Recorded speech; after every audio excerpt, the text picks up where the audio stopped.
Good evening guys, welcome to Sunita Srivastava Hindi classes में। Guys, मैं previous video में आपको शब्द के भेद पढ़ाए थे। उसमें केवल आपको कितने प्रकार के शब्द के भेद होते हैं और कौन कौन से होते हैं मैंने सिर्फ इतना ही बताया था आपको, ठीक है ना। आज मैं आपको सबको अलग अलग जो भाग हैं उसको मैं पढ़ाने की कोशिश करूंगी, ठीक है। आज ही नहीं, मतलब आपको पढ़ाऊंगी सबका अलग अलग। तो सबसे पहले आज हम लोग पढ़ेंगे उत्पत्ति स्रोत इतिहास के आधार पर शब्द के भेद कितने होते हैं, ठीक है ना। आपने 4 पढ़ा था उसमें शब्द के भेद में। तो आज आपका जो है पहला जो शब्द के भेद हम लोग पढ़ेंगे उत्पत्ति स्रोत, ठीक है। इसी को हम इतिहास के आधार पर भी कहते हैं। इसके 4 भेद होते हैं, नहीं सॉरी 4 नहीं 5 भेद होते हैं, ठीक है। तत्सम, तद्भव, देशज शब्द, विदेशज, जैसी को विदेशी या आगत शब्द भी कहते हैं। फिर शंकर शब्द, ये आपके उत्पत्ति के आधार पर भेद के हैं। देखिए, अब शब्द के भेद में आपके सबसे पहले आता था उत्पत्ति, और इसी को कहते हैं स्रोत, इसी को कहते हैं इतिहास के आधार पर। इसके 4-5 भेद होते हैं। तत्सम शब्द, ठीक है ना, तद्भव शब्द, उसके बाद आता है देशज शब्द, विदेशज यानी कि विदेशी या आगत शब्द, आने वाला शब्द, संकर शब्द, ठीक है ना। तो सबसे पहले हम पढ़ते हैं तत्सम शब्द। तत्सम शब्द क्या होता है, ठीक है ना। तत्सम शब्द यानी कि इसका जो संधि विच्छेद करेंगे तत् धन सम, ठीक है ना। तत् धन सम शब्द का अर्थ है उसके समान, जो शब्द है उसके समान, यानी कि संस्कृत के समान जो शब्द संस्कृत से ज्यों का त्यों ले लिए गए हैं उन्हें हम कहते हैं तत्सम शब्द, ठीक है ना। देखिए, मतलब जो संस्कृत का जो शब्द होता है उसको हम क्या कहते हैं, तत्सम शब्द। जैसे आदित्य, इंद्र, विष्णु, भूमि, ये संस्कृत के शब्द है, ज्यों का त्यों ले लिया गया है, इसीलिए इसको हम तत्सम शब्द कहते हैं, ठीक है। उसके बाद आता है तद्भव शब्द।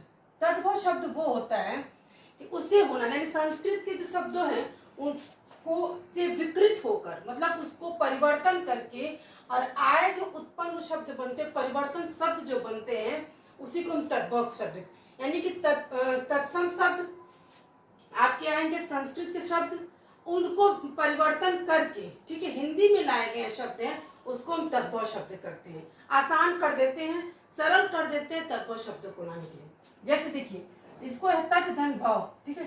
शब्द का अर्थ उससे होना, ठीक है, अर्थात संस्कृत शब्दों से विकृत यानी कि परिवर्तन करके, परिवर्तन होकर जो बने नया शब्द जो बनेगा उन्हें क्या कहते हैं, तद्भव शब्द। ये परिभाषा आपकी है। जिन्हें हिंदी का प्रकृति के अनुरूप ढाल दिया गया, मतलब उसको हिंदी में ढाल दिया गया, जैसे उजला, कपूर, सांझ, ऐसे तो हम लोग देखिए क्या कहते हैं, शाम को शाम कहते हैं, ठीक है, बोलते हैं। लेकिन जो इसका तत्सम से इसका तद्भव बना है सांझ, हाथ, इसका होगा तत्सम हस्त, काम, ठीक है ना, माँ आदि, ये जब शब्द जो है ये तद्भव शब्द है, ठीक है। आदित्य, इसका जो वो होगा तद्भव सूर्य, इंद्र का इंद्र, ठीक है ना, विष्णु, भूमि, ये सब जो है तत्सम शब्द है और इसी का हिंदी रूप लिया गया है तो तद्भव शब्द। ये आपको नेक्स्ट वीडियो में या अब आपको किसी भी वीडियो में बताएंगे कि तत्सम से तद्भव शब्द कैसे बदला जाता है या क्या होता है, ठीक है। लेकिन सबसे पहले हमको कोई भी चीज को पढ़ने से पहले हमको उसकी परिभाषा पढ़नी पड़ती है। तो परिभाषा को हमको ये समझना है, तत्सम शब्द क्या होता है, तद्भव शब्द। तत्सम शब्द संस्कृत का ज्यों का त्यों लिया हुआ शब्द जो होता है वो तत्सम शब्द हो जाता है, आसान भाषा में ये समझ लीजिए। और तद्भव शब्द वो होता है संस्कृत के लिए शब्द को उसको हिंदी में परिवर्तन कर दिया जाता है, तद्भव शब्द हो जाता है, ठीक है। ये थे आपके तत्सम तद्भव शब्द जो आपकी उत्पत्ति के आधार पे तत्सम, तद्भव, देशज, विदेशज, संकर शब्द हैं। इसमें कि आपने 2 टॉपिक पढ़ लिया, तत्सम और तद्भव शब्द।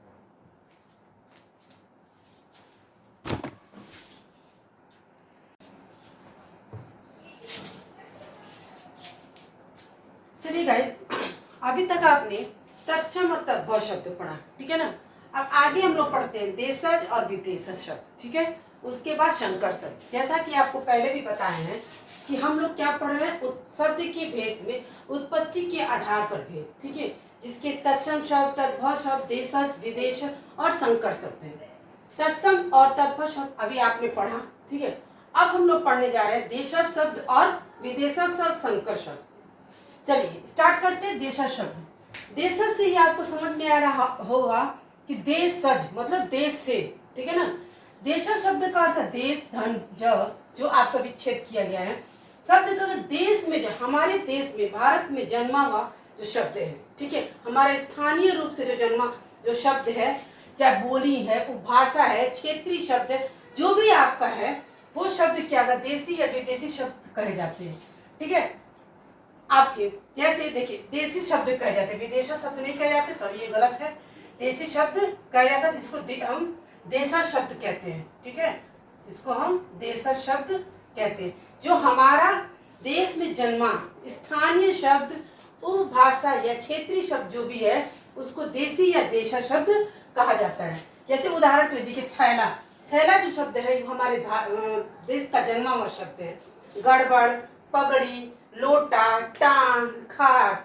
अब क्या बोलते हैं लोग टांग को? पैर। खाट को क्या बोलने लगते हैं? चौकी, पलंग, ये सब बोलने लगे हैं लोग, ठीक है ना। पगड़ी को पगड़ी ही बोलते हैं लोग। गड़बड़ और थैला, ये जो शब्द है हमारा जो देश का जन्मा हुआ शब्द है, हमारा शब्द है ये, ठीक है ना। अब आता है विदेशज शब्द, यानी कि आने वाला शब्द, ठीक है, विदेशों से आने वाला शब्द। ये हमारा देश का जन्मा हुआ शब्द नहीं, विदेशी शब्द है। जो शब्द किसी दूसरी भाषा से स्वीकार किया गया, मतलब किसी दूसरी भाषा से स्वीकार कर लिया गया, उन्हें आगत विदेशी शब्द कहते हैं, मतलब आने वाला शब्द। ये कागज शब्द, ये दूसरी भाषा से लिया गया, मतलब दूसरी जगहों से लिया गया। ऑफिस, आदि, ये सब जो है आदि, मतलब इसके आगे भी बहुत शब्द ऐसे हैं, मैंने आपको सिर्फ दो ही लिखा है, कागज और ऑफिस, ठीक है ना। ऑफिस जो है इंग्लिश शब्द है, ठीक है। कागज है ये आपका संस्कृत शब्द है। इस तरह से ये आपके हैं। उसी तरह संकर शब्द, संकर शब्द जो होता है दो भाषाओं से मिलकर बने शब्द होते हैं, ठीक है। जैसे कोई भी दो भाषा से मिलकर, ये जैसे देशज शब्द एक भाषा से मिलकर हमारे देश का जन्मा हुआ भाषा है, ठीक है। विदेशज शब्द दूसरी भाषा से लिया गया, दूसरी देशों से स्वीकार किया गया। लेकिन संकर शब्द दो भाषाओं से मिलकर बना शब्द है, ठीक है। जैसे देखिए ये रेलगाड़ी हम लोग जो बोलते हैं, रेल जो है आपका अंग्रेजी शब्द और गाड़ी जो है हिंदी शब्द है, ठीक है। रेलगाड़ी जो हम लोग बोलते हैं, अब तो लोग ट्रेन बोलते हैं, ठीक है। उसी रेलगाड़ी को लोग ट्रेन बोलने लगे। ट्रेन तो आपका इंग्लिश शब्द है, लेकिन रेलगाड़ी जो बोला जाता है, रेल जो हमारा है अंग्रेजी शब्द, गाड़ी जो हो गया हिंदी शब्द, यानी कि दो भाषा से मिलकर बने होने के कारण इसे हम संकर शब्द कहते हैं। अगर आपसे पूछता है कि संकर शब्द किसे कहते हैं, तो आपकी परिभाषा होगी दो भाषाओं से मिलकर बने शब्द को हम संकर शब्द कहते हैं। विदेशी शब्द किसे कहते हैं? ये किसी दूसरी भाषा से लिया गया, स्वीकार किया गया, यह आपका विदेशज या आगत शब्द कहते हैं। और देशज शब्द हमारे देश में जन्मा हुआ जो शब्द होता है वो देशज शब्द कहते हैं। ये इसकी परिभाषा है, ठीक है ना। अब संकर शब्द देखिए, अब यहाँ पे क्या हो गया, रेल क्या हो गया अंग्रेजी, गाड़ी हो गया हिंदी। जांच करता, ठीक है, जांच जो हो गया आपका हिंदी शब्द, कर्ता जो हो गया संस्कृत, इसमें भी दो भाषा, जांच आपका हिंदी और कर्ता शब्द जो है संस्कृत शब्द है, ठीक है ना। तो आपका दो भाषा शब्द होता है संकर शब्द। उसके बाद कुछ ऐसे भी शब्द देखिए बताइए जो हिंदी और संस्कृत से, जैसे पूंजीपति, ठीक है ना, पूंजी आपका हिंदी हो गया, पति आपका संस्कृत हो गया। वर्षगांठ, ठीक है ना, इसमें भी हिंदी और संस्कृत है। लखपति, इसमें भी हिंदी और संस्कृत है। और खोजपुर, इसमें भी हिंदी और संस्कृत है। तो मैं उम्मीद करती हूँ कि आपको बहुत अच्छे से समझ में आ गया होगा तत्सम शब्द किसे कहते हैं, तद्भव शब्द किसे कहते हैं, देशज, विदेशज और संकर शब्द, ठीक है ना। शब्द का भेद जो आपका चैप्टर जो काफी बड़ा चैप्टर है, ठीक है ना। तो मैं एक ही बार में एक ही दिन सारा आपको पढ़ाकर वीडियो को लंबा कर दी, और आपको पढ़ना है कि नहीं है आपको समझ में आएगा नहीं, ठीक है। इसीलिए मैं छोटा छोटा ही आपको पढ़ाऊंगी, 5, 7, 8 मिनट का वीडियो रहेगा, जिसको आपको मैं बहुत अच्छे से क्लियर समझा भी दूंगी, आपको समझ में भी आ जाएगा। तो आज का जो टॉपिक है उत्पत्ति और इतिहास के आधार पर जो है वो खत्म हो गया, ठीक है ना। जिसमें तत्सम, तद्भव, देशज, विदेशज और संकर शब्द मैंने आपको टॉपिक को पढ़ाया, परिभाषा और आपको उदाहरण को बहुत अच्छे समझा दिया है, ठीक है। इसको आप वीडियो को पूरा देख के मैं आपसे उम्मीद करती हूँ और आपको पूरे कॉन्फिडेंस से कहती हूँ कि आपको कोई दूसरा वीडियो नहीं देखना पड़ेगा, इसके बाद कोई भी आपको डाउट नहीं रहेगा, ठीक है। तो बहुत जल्द मिलेंगे नेक्स्ट वीडियो में।